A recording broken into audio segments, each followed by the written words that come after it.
Հիշեք, բոլոր վիճակների մեջ, եթե չկա հաղթություն, եթե չկա պատասխան երկնքից,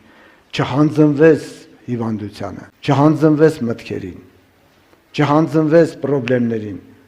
բոլոր վիճակների մեջ հանձնվի Աստծո խոստումներին։ Սա քո հաղթությունն է, սա քո ապահովությունն է, սա քո ցանկապատն է, դա նշանակում է, որ ցանկապատ քաշեցիր քո 4 կողմը։ Նրանք, ովքեր հանձնվել են հիվանդությանը, խնդիրներին, նրանք կասկածել են Աստծո վրա, սա վիրավորանք է Տիրոջը։ Կապ չունի ես քանի տարի եմ աղոթել ու բժշկություն չկա, հանձնվում եմ Տիրոջ խոսքերին եւ դավանում եմ իմ շուրթերով։ Խելքս չի հասնում, բայց քո խոստումները այո եւ ամեն են։ Այստեղ սատանան պայթում է այստեղ, դառնում է մռնչող առյուծ։ Ինչ է գրված, որ սատանան մռնչող առյուծի պես կպտտի։ Ոնց որ թե վախենալու է, չէ, վայ աման, հանգստացի, մռնչող առյուծ մի դառի, վախենում ենք, բայց դա իր պարտության նշանն է։